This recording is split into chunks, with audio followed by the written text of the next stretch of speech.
Greetings, dear ones. I'm Cryon of Magnetic Service.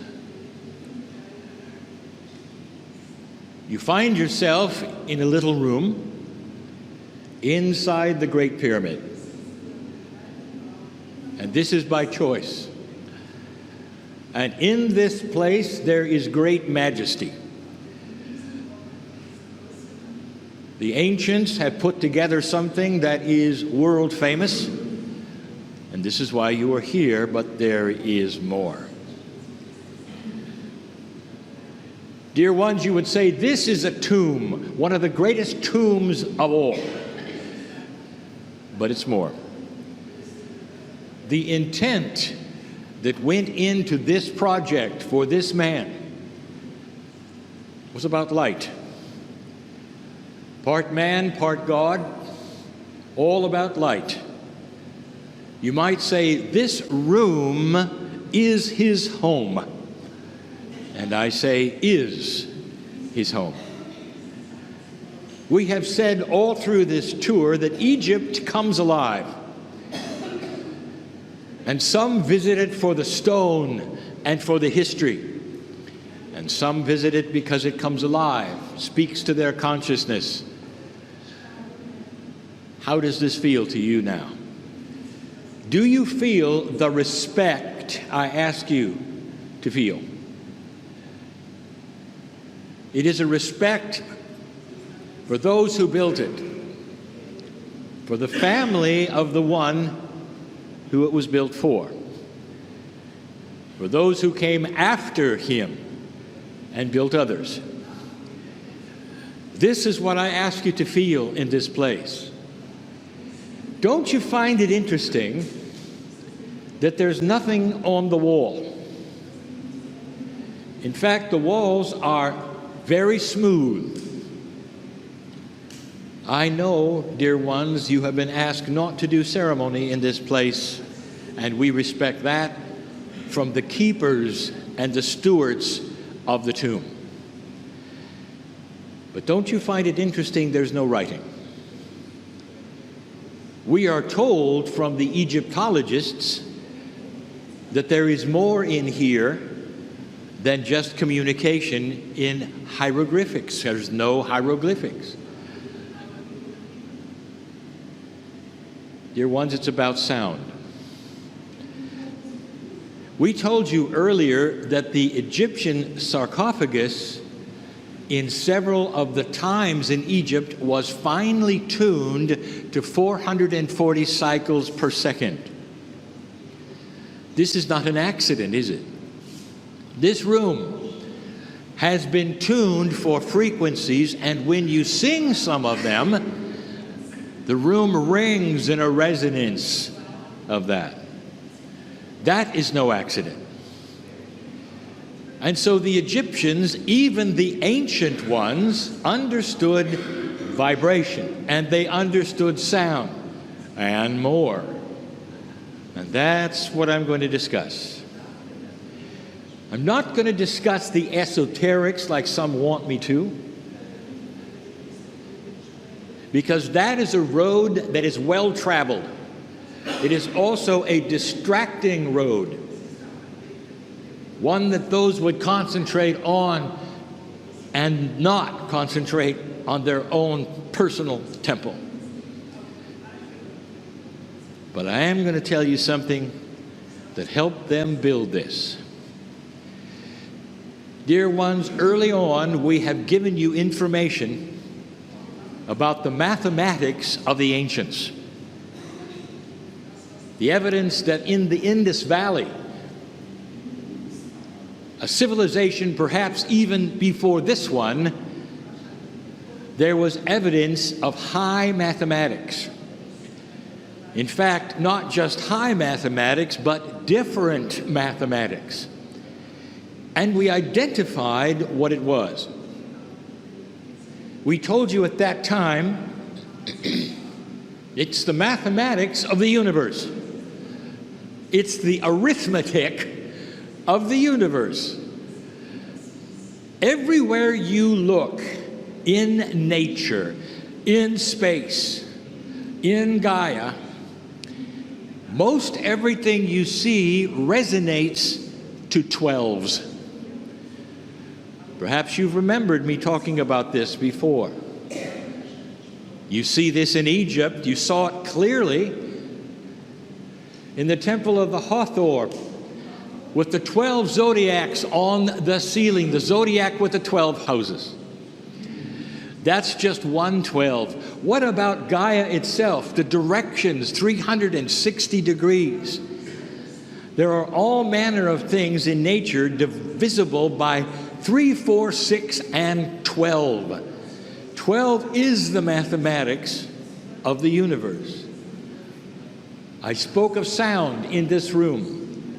There are 12 half steps. 12 half steps between octaves in music.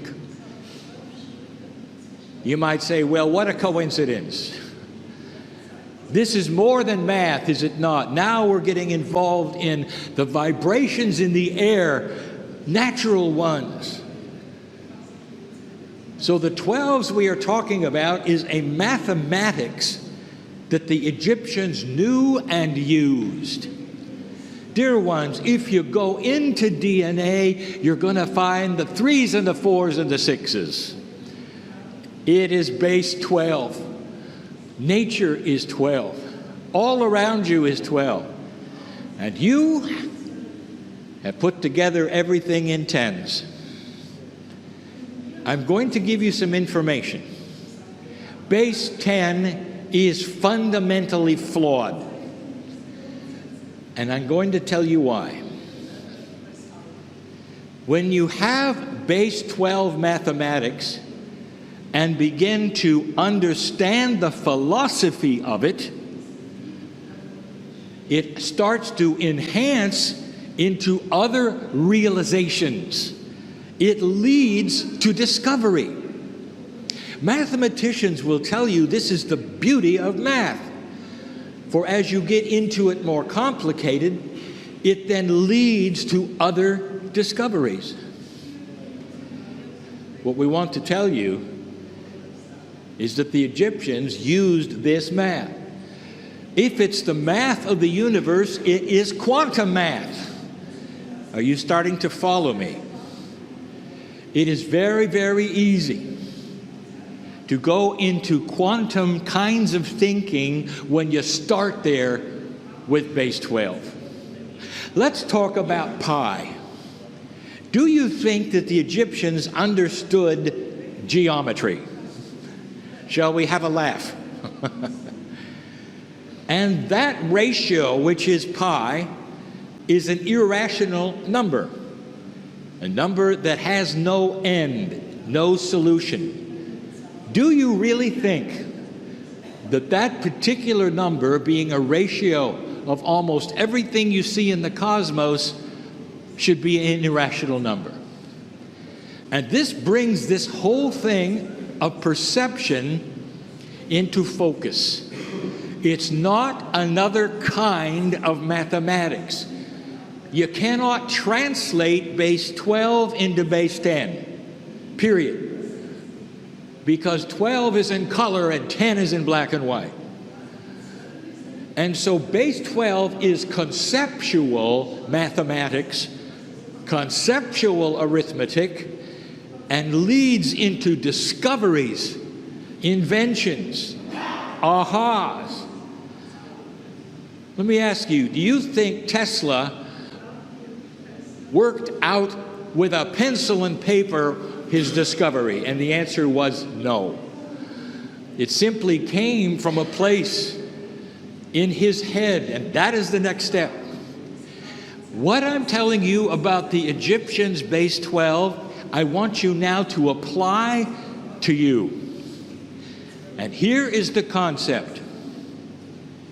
When you start developing inside yourself that piece and part that is God, that is the higher self, when you start to nurture it, when you start the compassion engine, it leads to discovery. You discover higher concepts, better ideas, healing your body, It's the same philosophy that I gave you for the Egyptians.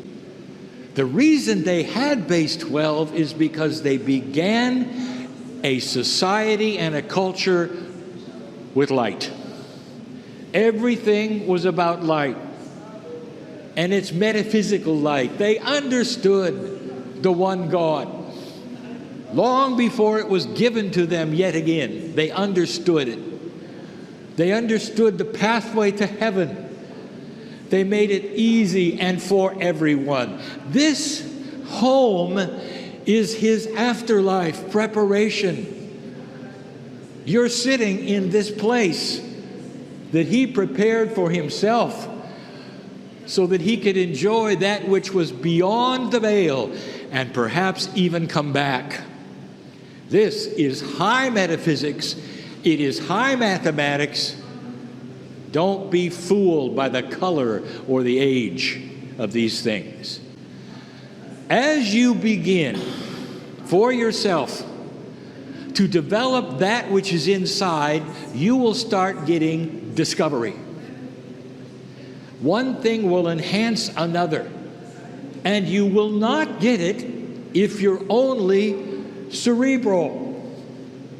If you're only thinking the puzzle, even with high ideas, you're not going to get good answers. It's only when you develop inside that quantum engine, which is you, that the solutions start to come. Not just inventions, Mr. Tesla, but solutions to life, real solutions. I know who's here, and I haven't said that much in this tour. I know what you carry, what your desires are, what your fears are, what your limitations you think are.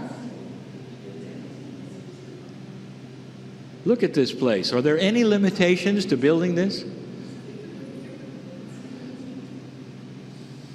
When the king said to the architect, "Here's what I want," he said, "Sure."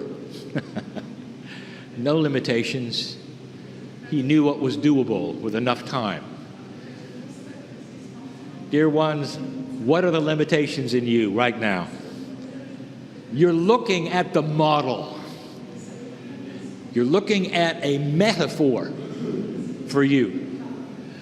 Base 12 math is the metaphor for your own math inside you. It will lead to higher thinking.